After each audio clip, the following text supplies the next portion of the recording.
Morning बच्चों, मैं सोनिया आपकी home science teacher GGIC Khalilabad संत कबीर नगर उत्तर प्रदेश।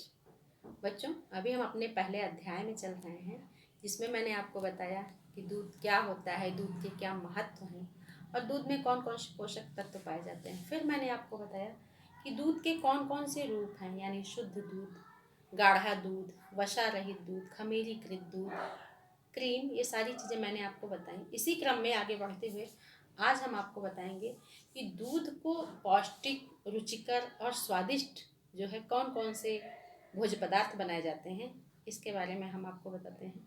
जैसा कि बच्चों आप जानते हो कि मानव के भोजन में दूध का विशेष महत्व होता है।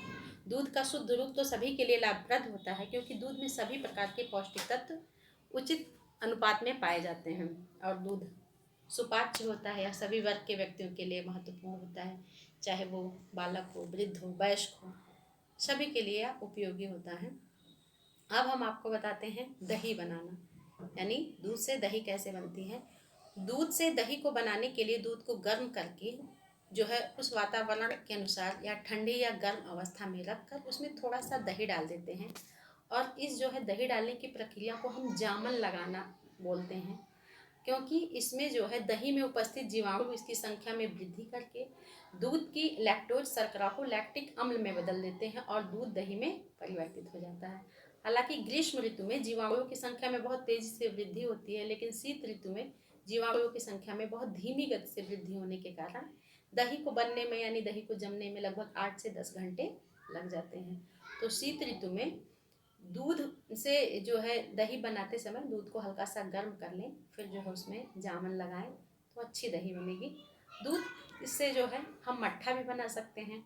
दही को मथने के पश्चात जो दही का पतला स्वरूप होता है वह मट्ठा होता है, इसे छाछ कहते हैं। आजकल तो कई सारी कंपनियां कई तरह के छाछ बना रही हैं। दूध से छाछ जब बनता है तो छाछ बहुत अच्छा और उपयोगी होता है या पचने में सहायक होता है।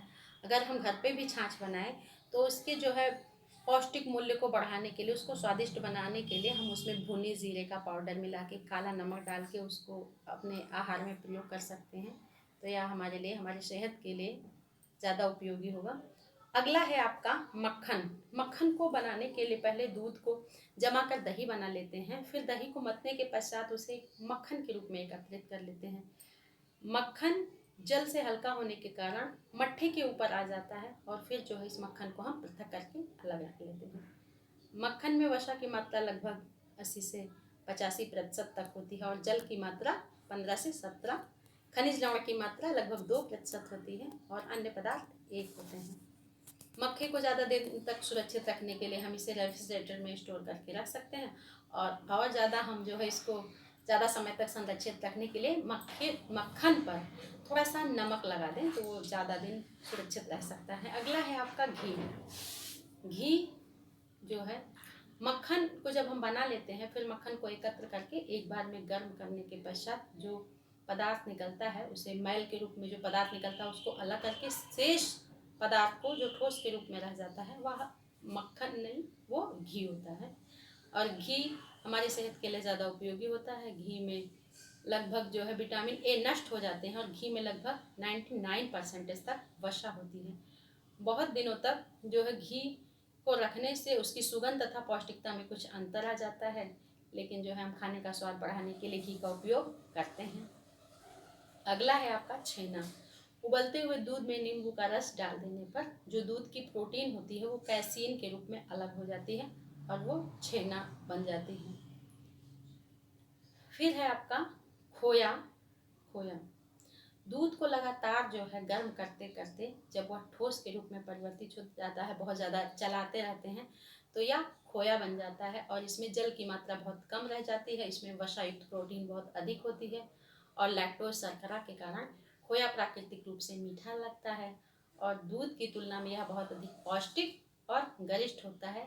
इसमें विटामिन सी नष्ट हो जाता है लेकिन यह सुपाच्य नहीं होता है। फिर आपका है क्रीम।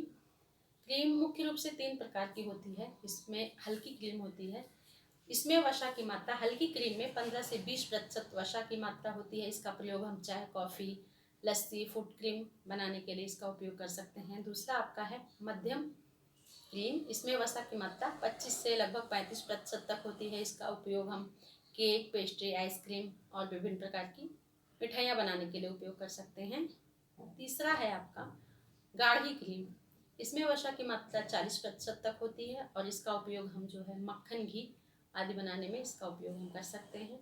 तो दूध का बच्चों हम विभिन्न स्वरूपों में उपयोग कर सकते हैं, चाहे जो हुआ दही, मट्ठा, मक्खन, घी, पनीर, छेना, विभिन्न प्रकार की मिठाइयाँ, खोया, क्रीम। तो दूध तो आपके सेहत के लिए उपयोगी है ही। इसी के साथ स्वस्थ रहिए, व्यस्त रहिए, घर में रहिए, सुरक्षित रहिए। मिलते हैं जो है नई जानकारी के साथ किसी अगले वीडियो में। तब तक के लिए धन्यवाद, नमस्कार।